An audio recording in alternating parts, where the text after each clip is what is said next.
So, good morning, students. As per your discussion, you had told me to repeat the topic of DMA, that is direct memory access.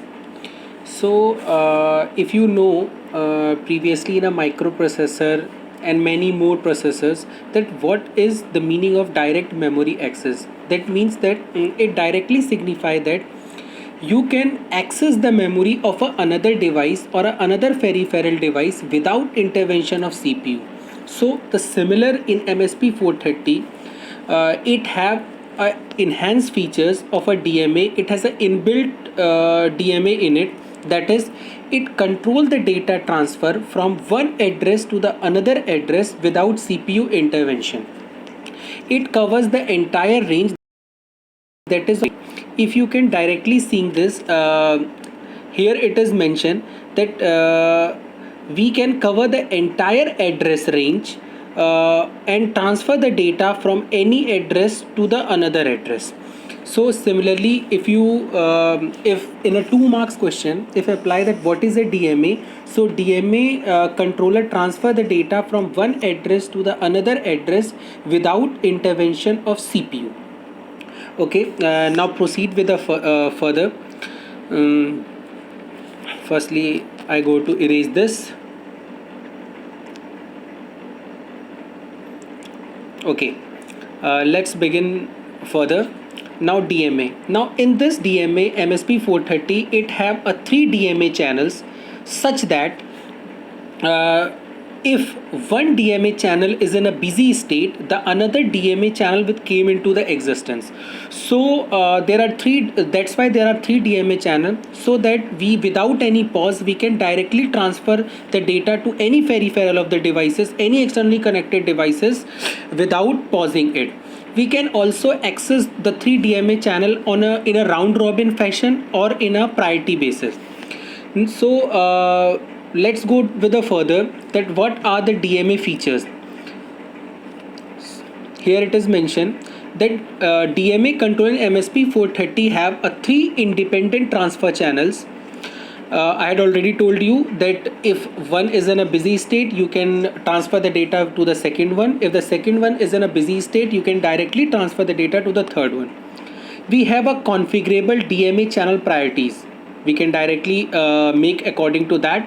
If suppose that the first channel is of a higher priority than that of the third one, than that of the second one, so first channel would directly transfer the data. Third one is requires only 2 MCLK clock. That means it require only 2 master clock for transferring any data. Fourth is you can directly transfer the data in a byte way or in a word ways.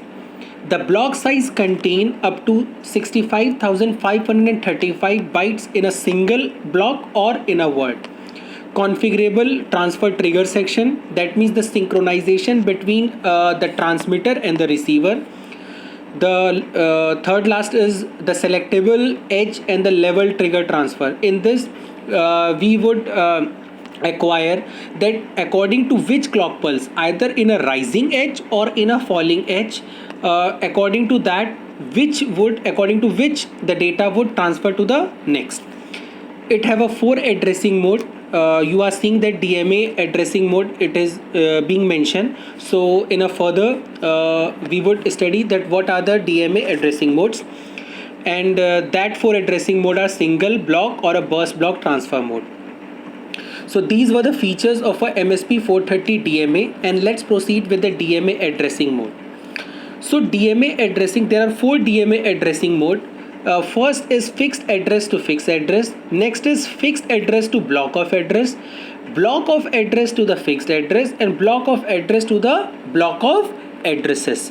So let's study this in a diagrammatic view, that what are this addressing mode. Here in a diagrammatic view, you can directly access that what are fixed to fixed address mode. You are seeing this, that in a fixed address mode you can directly take a data from any address and transfer any data to the fixed address. That is called fixed address to the fixed address. Another one is block of address to the fixed address. That means you can take the block of data from a different address and transfer to only a single bit address. That means what it is? It is a block of address to the fixed address. Now, the next one, sorry.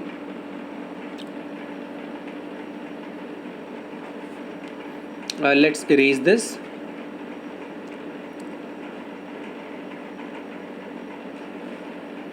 Okay. Going further, what is fixed address to the block of address? It takes the fixed address and transfer this data to many address. Now, block of address to block of address, you can take the block of data to the block of addresses and transfer to the block of data to the block of addresses. This is called to be as a block of address to the block of addresses.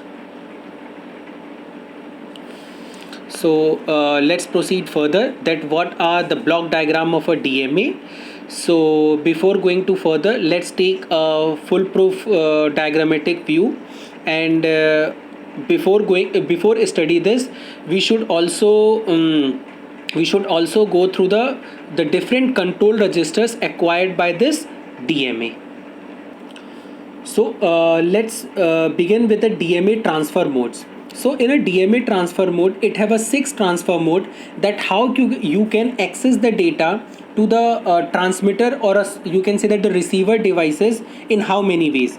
There are 6 ways. First is single transfer. In a single transfer, you can directly send a data and stop it. Nothing more than you can directly stop it. Now in a block transfer, you can directly transfer the block of data and again stop. In a burst block, you can transfer the entire content of data in a block wise to the block of address and stop. But the last 3 is a different from the above 3 in this repeated single transfer, repeated block transfer, and repeated burst block transfer. What does in this occur? In this, you can transfer the data and repeatedly you can transfer it.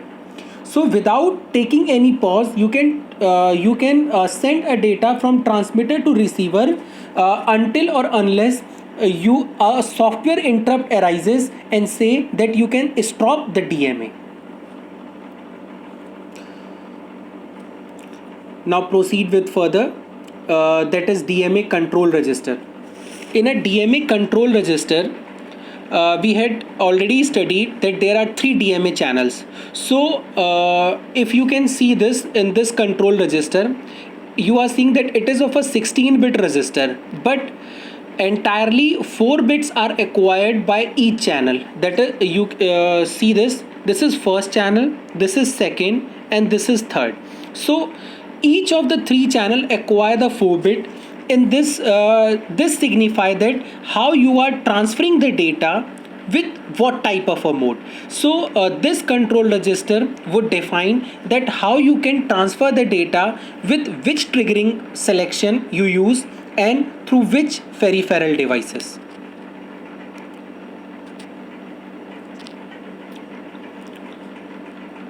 So these are total 8 ways you can transfer or you can trigger the DMA channel. Each of the 3 channels are of same.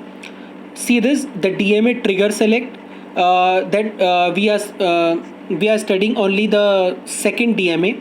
That is, if it is entirely 0, then it is a DMA request. Then that it is a totally a software triggering.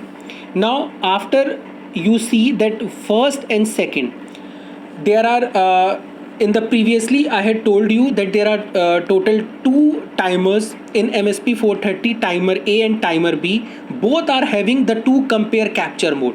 So if you are selecting 1 and 2, both are acquiring for the timer devices. Now similarly for 8 and 7, this one, you see that it is also of a timer A and B, but carrying a compare capture of a 0th mode. So in this it is of second mode, and in this it is of a first mode. Now there are 3 USCI mode, or you can say that the UART mode, SPI and I2C. So the first channel this one, acquire the USART. When you want to transfer the data to this, you use this, that is a 3 and a 4. Now if you transfer the data in this section, you can take a SPI mode, and now if you can transfer or receive the data through this one, we can use a I2C mode. So these are the different sections. Now if if you are seeing this, the different version, that is multiplier ready, it is all in a block diagram. There is also, you can transfer the data through the multiplier extension mode, and the another one is this one, you can say that 0 1 0 1 and 0 1 1 0, that is 5 and 6. Fifth and sixth bit comprises of DAC and ADC channels. So these are the different bits of DMA that to which peripheral devices we can transfer the data. And the lastly, this in 1110, these are the priority that which DMA channel we acquired according to what type of a mode.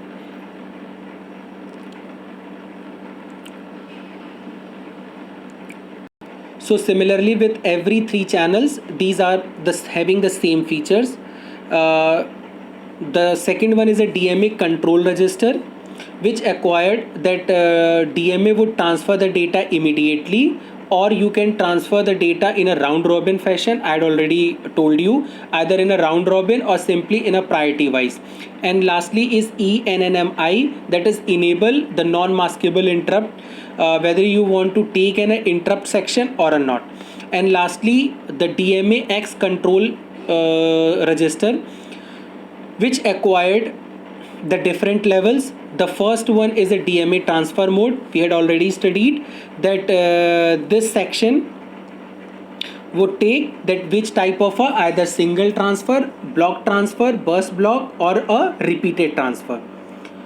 Moving with the further, in DMA DSTIN, it means that whether if you are transferring in a repeated mode. So if you are transferring the data in a repeated mode, then the destination address would unchanged, or whether would remain unchanged. 0 and 01 both are the same, or whether 10 or 11 define whether in a decremented address or in a incremented address.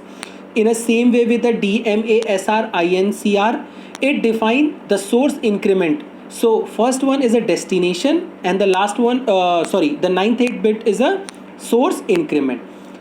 The DMA SD byte, it defines the DMA destination byte. That means you are transferring the data in a word or in a byte. Similar with the source, that is source, you are transferring the data in a source to a word or a byte. And lastly, these are the level, that is bit 5. It defines the edge sensitive or a level sensitive. That means you are transferring the data to a clock pulse in a edge wise or in a level wise. Level defines either in a falling edge or in a rising edge. And lastly, these are the interrupt bits. So interrupt bit, when you want to say that acquiring an interrupt or not, so simply say the 0 in entirely orders. So students, we had already studied the different type of a register section. Now move to the block diagram of DMA. So don't get irritated by seeing such a big diagram. It is a very simple, just study in a simple way.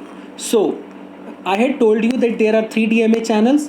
So first, second and third, both are having the same mode and a same triggering. That means the DMA control register 0 having first, second and third, all of are having the same data and same bit, which can directly apply to these 3 channels.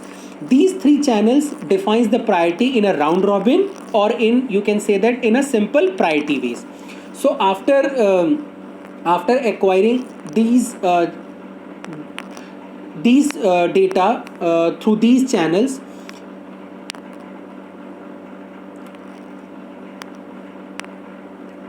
so after acquiring the data through these channels, lastly there are addresses, address space, which we can directly send the data. So this is used to accept the data or transmit the data.